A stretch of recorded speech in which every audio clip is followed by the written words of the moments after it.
Hey guys, it's QuickyBaby and welcome back to World of Tanks. This time we have the pleasure of watching SupeRadikas playing in his Tier 9 British tank destroyer, the Tortoise.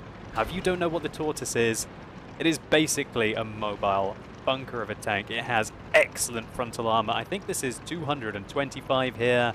This part is also 225 on the tank, which is good because it's flat.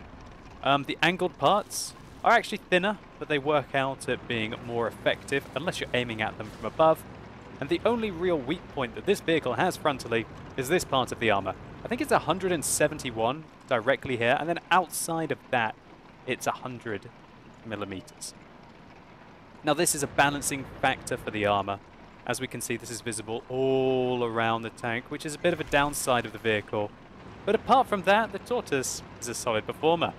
May not be very fast, but at least it's not T95 slow. This tank has got a fairly decent horsepower to ton ratio for such a large vehicle, and it can go at 20 kilometers an hour. As we can see, up until this point, it was bombing it along at 20, and that allows it to get into positions a lot faster than the slower vehicles, as I said, the T95 can.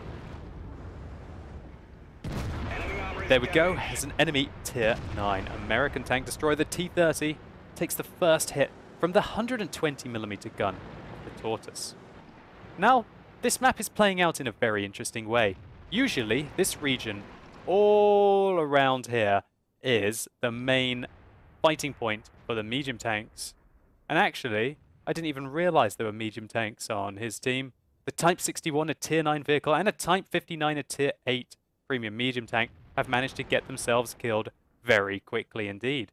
So that means that the enemy are now open to make an advance through this location. And it's very important to hold this location because if they manage to break through here, they spot your artillery, and also they go around and they flank all of the heavies that like to fight in the town. And so SupeRadikas is taking his Tortoise into a location which I've never really seen a tank destroyer like this in. But with hindsight, it's going to make it work very well indeed.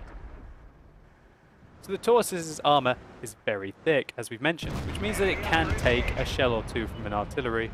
And that's a good thing because there's only one on the enemy team, so this position is not too shabby. One of the best things about the gun on the Tortoise is it's very flexible. It can aim down 10 degrees of gun depression, amongst the best in the game, and it has 20 degrees of elevation, so it can aim up very well as well. And when you need to aim to the left and the right, the gun arc on the tank is great. So SupeRadikas thought that he could have a shot on the 111 there through the wall, but was unable to. But he takes a large chunk out of the IS-3, and then I love what he does here. He controls the engagement. This is great map awareness. If he didn't fall back there, the T-54E1 would have made fun of the side of his armor, and that American autoloader would have ended the game for him. However, he pulls back, putting shot after shot into the IS-3 and the T-54 and the T-30 to keep himself going. Now luckily for him, he gets some fire support from a Borsig at the back, and that stops the T-54E1 from nailing the side of his vehicle, enabling him to take out the IS-3 and put in some punishment on the T-30, as well as engage the T-54E1 finally. So a rather exciting battle here. You might be seeing just how good the rate of fire is on the Tortoise, and more on that later. The T-54 tries to make a break for it. Quick reactions and good aim time. 1.7 second aim time, I believe, on this tank, or 1.9, might be 1.9. It's most likely to be 1.9. Enables him to quickly take out the T-54E1 and then a T-43 as well. The T-30 dumps his shot into the ground because of the rate of fire differences in this tank. SupeRadikas knows that he can come round and take out the T-54E1's platoon mate, the T-30. So what a result there. 4 kills, and his team are still 4 tanks behind. What a disastrous round for the people in the town. They're getting slaughtered. There's a 111 here who's on 3 kills, having a fantastic game, but he is right where he doesn't want to be, and that is in the crosshairs of a Tortoise. And the reason for that is that the Tortoise has an outstanding rate of fire. The rate of fire on the Tortoise, let me just quickly triple check it, is a whopping 8.45 rounds a minute. That's just insane. It gives the tank 3,380 DPM. That's enough to kill 1 1/10 mouse tanks every minute. And that 111, who was having a really good game up until that point, found himself in the wrong position and was taken out very quickly by the Tortoise. SupeRadikas finds himself 1 versus 6. Make that 1 versus 5. Just over 5 minutes into the game, all of his team have managed to get himself killed. I love what SupeRadikas is doing here. He's using third person to shoot through walls. And by shooting through walls, he's also making clutch shots into the tracks of his enemies, holding them still, and by this stage of the battle, less tanks have got repair kits, and that enables him to take them apart. And really, an IS had practically no chance to penetrate the Tortoise. It even looks like he tried to aim at the weak point of this vehicle, but got a ricochet off, or maybe that was a low caliber gun that hit him earlier. Either way, SupeRadikas has managed to change a 1 versus 6 into a 1 versus 4, narrowly avoiding the artillery fire. And I'm just triple checking here. I'd like to clarify that the Tortoise does actually have 1.7 second aim time. I can't believe it's that good. And 0.31 accuracy. Absolutely astounding. Now, back when I was lacking credits, I sold my Tortoise.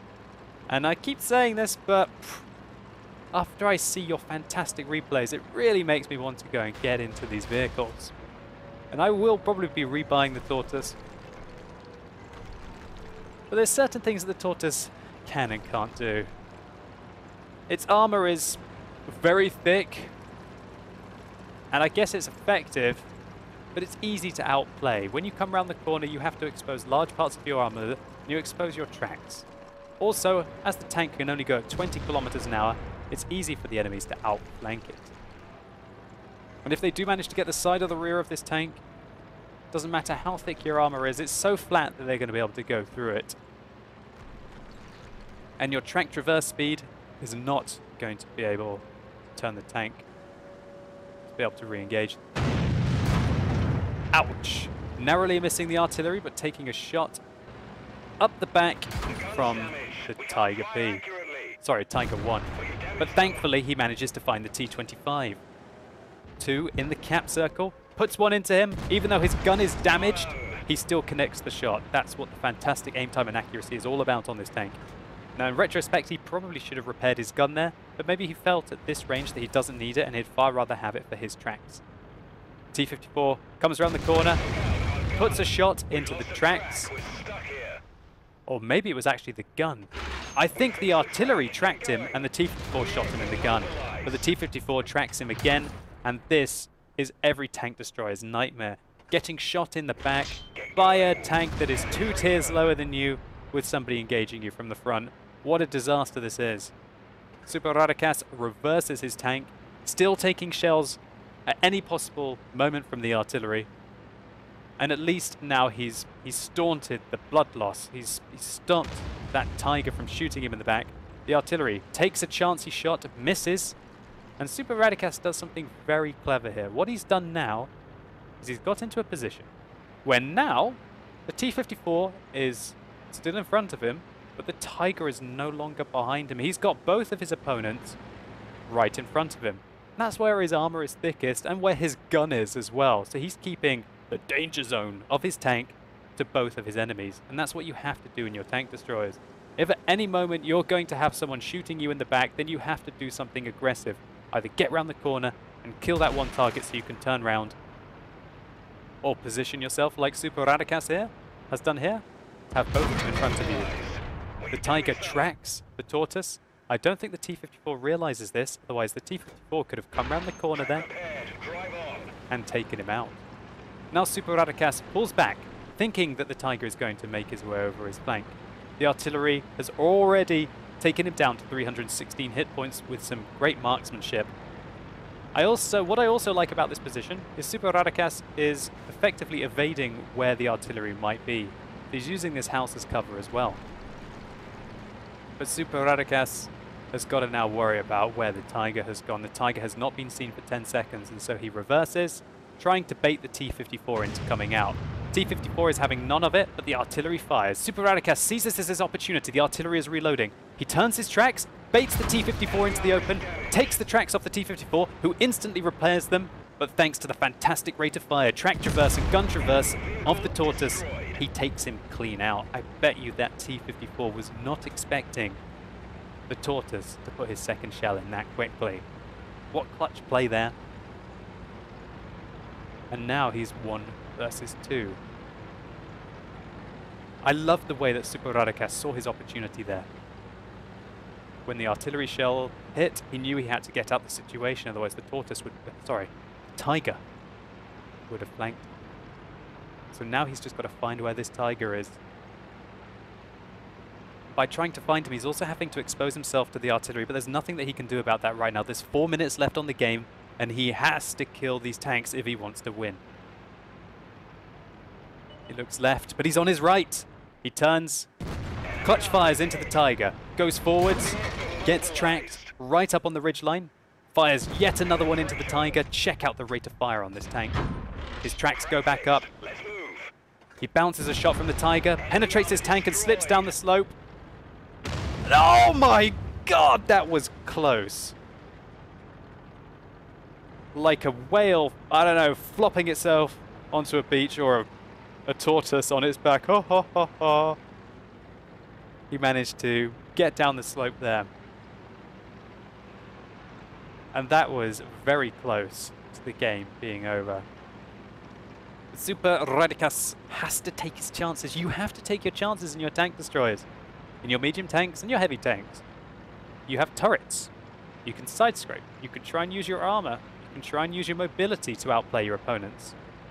With your tank destroyers, such as the Tortoise, quite often what you have to do is wait for your moment. And when you have that moment, you have to seize it. That's what Radikas has done just here. Fortunately for him, however, he's in quite a slow tank with 2 minutes and 30 seconds left on the clock. So he has to make a decision here. Now, if I was in his position, I would probably think that the artillery would be making his way around here to try and draw out the game. Or maybe the artillery will be coming and trying to shotgun him in the face. Or maybe the artillery is thinking that the Tortoise will come and try and cap, and will be waiting in a bush to pull off an ambush shot. All that I know is that because the Tortoise is so slow, it's been able to attack the enemy base and get into the cap circle in time. Remember, to fully cap in a standard or assault game mode, you have to be capping with 1 minute and 40 seconds on the cap. Obviously, the encounter is different. And that's the timer. He can no longer win the game via capping. He's either going to draw, or he's going to lose if he can't kill the artillery.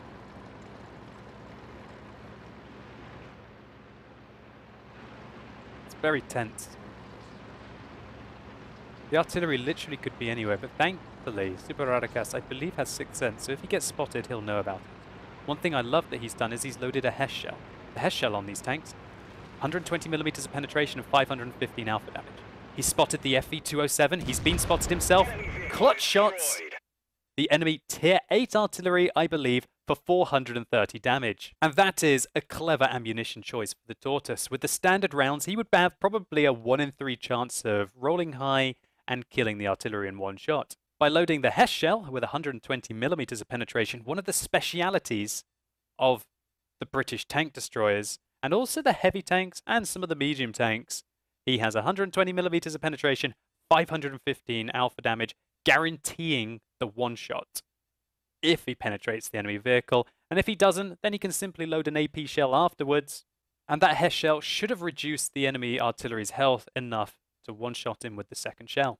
So what a fantastic game for SupeRadikas here, pretty much single-handedly dealing with the majority of the enemy team. Fair enough. They may have added the Conway into the game. It may have a turret, but its rate of fire isn't as good.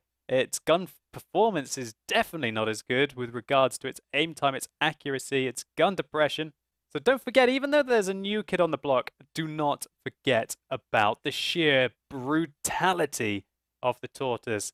This thing can kick some serious butt if you get in front of the tank. And I love the way that Radikas played this game. It was a textbook example of how you need to play your non-turreted tank destroyers, and something that we can all learn a lot from. Thank you so much for sending me this replay. I thoroughly enjoyed it, and I hope all of you guys did as well. Let's just take a very quick look at the post-game stats.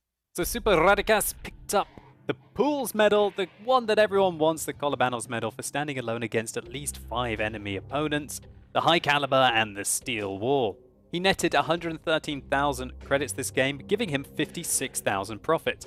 And this was a whopping 1,937 base experience points, 9,361 damage for 11 kills. What a fantastic result in a tier 9 tank. The potential damage that the Tortoise received here was 5,430, and of that, 4,000 was blocked by its armor.